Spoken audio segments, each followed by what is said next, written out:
Friends, today is 3rd December 2020 and worksheet number is 61। आपकी जो आज की वर्कशीट है वो फर्स्ट फ्लाइट के चैप्टर 100 ड्रेसेस से ली गई है। इसके पहले भी पार्ट्स आ चुके हैं, 2 पार्ट्स हैं इसके। आज की जो वर्कशीट है वो आपके दोनों पार्ट्स को समराइज़ किया गया है। Let's start 100 dresses part 1 and second summary. The 100 dresses is a story of a police girl, यानी कि जो 100 ड्रेसेज जो स्टोरी है वो किसकी, एक पुलिस गर्ल है। पुलिस एक कम्युनिटी से बिलोंग करती है, जैसे कि हमने उस टाइम पढ़ा था एनी फ्रैंक में, जो ज्यूज़ थे यानी कि जो यहूदी थे, उसी तरीके से पुलिस भी एक कम्युनिटी है। वांडा, बेटा इसमें जो ये वांडा है, इसमें ANDA लगा लेना, मिसप्रिंट है यहाँ पे। Wanda Petronski who migrated to America, यानी कि जो वांडा थी वो कहाँ से आई थी, अमेरिका। माइग्रेट होता है यानी कि किसी कारणवश हम एक जगह से दूसरे जगह पे जाते हैं। जैसे कुछ टाइम पहले दिल्ली में भी सुल्तान एक नाम से एक जगह थी जहाँ बांग्लादेश के लोग आए हुए थे। तो इस तरीके से अगर किसी कारणवश हम दूसरे देश चले जाते हैं, दूसरे कंट्री में शिफ्ट हो जाते हैं, तो वो माइग्रेट बोलते हैं उसको। She is poor and wears the same dress every day, यानी कि वो काफ़ी गरीब थी और वो डेली एक ही ड्रेस पहनती थी। तो आप खुद भी अंदाज़ा लगा सकते हो इससे कि डेली एक ही ड्रेस पहनना मीन्स कि काफ़ी वो पुअर थी। She is judged harshly by her classmate due to her last name which is differently from others and her status, यानी कि जो क्लास के बच्चे थे, क्लासमेट्स थे, हार्शली होता है अलग तरीके से उस चीज़ को मजाक उड़ाते थे उसका, क्योंकि उसका जो लास्ट नेम था पेट्रोन्स्की, वो थोड़ा उनको अजीब लगता था बच्चों को, जिसकी वजह से कि उसका मजाक उड़ाते थे। और कुछ वो गरीब थी, इस चीज़ को लेके भी बच्चे काफ़ी मोक करते थे। Her feelings are often hurt by her classmates, यानी कि उसकी फीलिंग्स जो थी काफ़ी हर्ट होती थी क्लासमेट्स के द्वारा, क्योंकि हर टाइम बच्चे उनका मजाक उड़ाते रहते थे उसका। However she is talented girl and sends 100 dresses designs for the drawing competition, लेकिन वो काफ़ी टैलेंटेड लड़की थी। उसने एक ड्राइंग कॉम्पिटिशन स्कूल में ऑर्गेनाइज हुआ था, जिसमें कि उसने 100 ड्रेसेस डिज़ाइन खुद की हुई एग्जीबिशन में लगाई थी। Though she gets the first prize, yet she had and her family have to move from the town, यानी कि वो फर्स्ट प्राइज़ यानी कि फ़र्स्ट आई थी उसमें, लेकिन तब तक वो जो उसकी फैमिली थी और वो वहाँ से टाउन से जा चुके थे।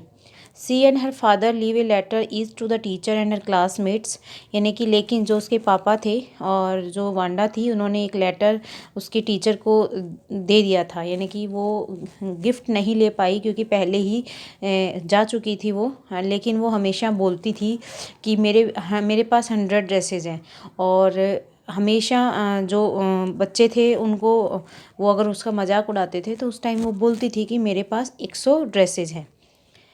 The letter by Wanda's father reports how Wanda has been teased for her name, यानी कि लेटर में लिखा हुआ था कि जो बच्चे हैं वो कैसे वांडा के नेम को लेके, लास्ट नेम को लेके या सर नेम को लेके मजाक उड़ाते थे।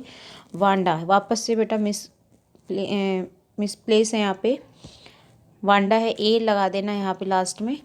इन हर letter forgives all the girls and obliges Peggy, Maddie and other with giving them the design of their choice, और वांडा ने उस लेटर के थ्रू यानी कि सबको ओब्लाइज भी किया था पैगी मैडी के अकॉर्डिंग, यानी कि जैसा जिस बच्चों को डिज़ाइंस पसंद थी, ड्रेसेस पसंद थी, मैडी को भी, पैगी को भी और अदर जो स्टूडेंट्स थे उनके अकॉर्डिंग उसने अपनी ड्रेसेस तैयार की थी। The theme of the story is how racism and discrimination is prevalent in society, यानी कि ये जो थीम है स्टोरी की, ये क्या है बेटा कि सोसाइटी में जातिवाद को लेके आज भी कितना भेदभाव किया जाता है, उसके बारे में इसमें डिफ़ाइन किया गया है कि सरनेम को लेके और जो स्टेटस होता है उसको लेके आज भी भेदभाव होता है। The story ends by classmates feeling small and sorry after Wanda leaves town. लेकिन जो बच्चे थे टाउन से जाने के बाद वांडा के काफ़ी जो पैगी थे और क्लासमेट्स थे काफ़ी सॉरी फील हुआ उनको, और उन्होंने काफ़ी अपने आप को फील किया कि हमें ऐसा नहीं करना चाहिए था उनके साथ या वांडा के साथ। लेकिन उसको काफ़ी बाद में उनको फील हुआ ये, जब उन्होंने वो 100 ड्रेसेस देखी और जब लेटर देखा, लेटर में उन्होंने ये देखा कि उसने तो उनकी तारीफ़ ही की है। तो लास्ट में उनको अपना गिल्टी फील हुआ काफ़ी, उन बच्चों को सबको। तो आज भी क्लासेस में होता है, कई बच्चे स्टेटस को लेके या उसको लेके आपस में एक दूसरे बच्चों का मजाक उड़ाते हैं, लेकिन ऐसा नहीं करना चाहिए। ये जो स्टोरी है ये हमें यही बताती है, जो इसका थीम है मेन, कि हमें ऊंच नीच नहीं देखनी चाहिए, भेदभाव नहीं करना चाहिए आपस में। जैसे वो हैं जैसे ही आप हैं, तो हमेशा घुल मिल के हमें ब्रदरहुड की भावना रखनी चाहिए अपने अंदर। नीचे आपको कुछ क्वेश्चंस दिए गए हैं, जिसमें कि 1st to 5th क्वेश्चन तो आपका 20 to 30 वर्ड्स में आपको आंसर देना है, एंड 1st to 4th जो सेकंड पार्ट है उसमें आपको 40 to 50 वर्ड्स में आंसर देना है। और 2 क्वेश्चंस आपके लॉन्ग क्वेश्चंस हैं, जिसमें कि 100 to 120 वर्ड्स के आंसर्स देने हैं। ये जो वर्कशीट्स के क्वेश्चंस हैं बेटा, इसमें आपको हेल्प मिलेगी एग्ज़ाम वगैरह में भी, तो अच्छे से करना। फर्स्ट क्वेश्चन है, why do you think Wanda sat in the last row in room 13। यानी कि रूम 13 क्या था, जिस रूम में वो थे और जिस रूम में एग्जीबिशन लगी थी या फिर वो ड्राइंग लगी थी 100 ड्रेसेस की डिज़ाइन की हुई, जो ड्राइंग कंपटीशन था वो 13 रूम में था। तो जो वांडा थी वो हमेशा पीछे क्यों बैठती थी, क्योंकि जो वांडा थी उसके पैर जो थे गंदे रहते थे और मिट्टी के मड के रहते थे, इसीलिए वो अपने आप के लैग को छिपाने के लिए वो हमेशा पीछे बैठती थी। Second question, Peggy was one of the popular and prominent girls at school, what could be the reason for this. यानी कि पैगी जो थी सभी जानते, काफ़ी पॉपुलर और प्रोमिनेंट गर्ल थी, यानी कि सभी उसको जानते थे। रीज़न क्या था, क्योंकि जो उसका स्टेटस था वो अच्छा था, वो एक रिच फैमिली से बिलोंग करती थी, जिस वजह से वो काफ़ी फेमस थी, इंटेलिजेंट भी थी एंड स्मार्ट भी थी, ब्यूटीफुल भी थी। Third question, even though Maddie was poor why did she never support Wanda. यानी कि आप सबको पता था मैडी भी पुअर थी, लेकिन उसने वांडा को सपोर्ट कभी नहीं किया। क्यों नहीं किया, क्योंकि वो हमेशा डरती थी कि अगर वो वांडा को सपोर्ट करेगी तो जो बाकी क्लासमेट्स हैं, जो पैगी हैं, वो उसको भी ऐसे ही टीज़ करेंगे, ऐसे ही चिढ़ाएंगे। क्वेश्चन फोर्थ है, how does Maddie feel after listening to the content of letter by Wanda's father. यानी कि मैडी ने क्या फ़ील किया जब उसने उसके पापा के लेटर को देखा वांडाज के हमें सभी बच्चों ने गिल्टी फील किया था, तो मैडी ने भी गिल्टी फील किया था काफ़ी। What is the miss masons reaction after receiving letters from Wanda and father. जो टीचर थी उसने क्या किया था, सभी बच्चों को समझाया था, और जो स्टेटस था उससे रिलेटेड, डिस्क्रिमिनेशन से रिलेटेड जो बच्चों ने किया, उससे उनको रियलाइज़ भी हुआ था लास्ट में। नेक्स्ट है आपका 40 to 50 वर्ड्स में जो आंसर देना है। Question first, what is the significance of the title the 100 dresses. आपको इसमें टाइटल के बारे में बताना है कि जो 100 ड्रेसेस का टाइटल है उसको डिस्क्राइब करना है। सेकंड क्वेश्चन है, why is Peggy's friendship important for Wanda. यानी कि वांडा के लिए पैगीज की फ्रेंडशिप इम्पोर्टेंट क्यों है, वो आपको डिस्क्राइब करना है। थर्ड वन है, why do you think Wanda's family move to a different city, do you think life there was going to be any different for their family. यानी कि क्यों वांडाज की फैमिली जो है दूसरी शहर में गई, आप क्या सोचते हैं उनके लाइफ के बारे में, कि जैसे कि वो और तरीके से डिफरेंट थी।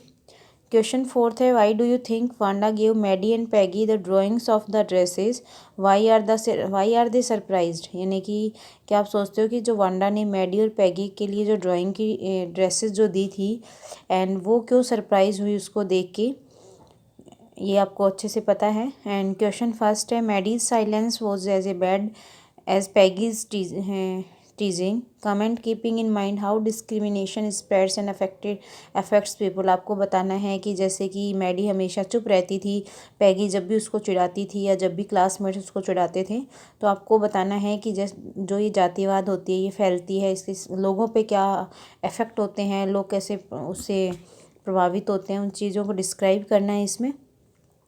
क्वेश्चन सेकंड है the story and dresses present characters which depict different aspects of human behavior in different settings such as teaching, playing, in class activity. Choose an incident or incidents from the story and write dialogues based on your understanding of Peggy, Maddie's and Wanda's personality. आपको इसमें क्या करना है कि ये तो पता ही है ह्यूमन बिहेवियर जो है वो अलग अलग तरीके का हर लोगों का अलग अलग होता है।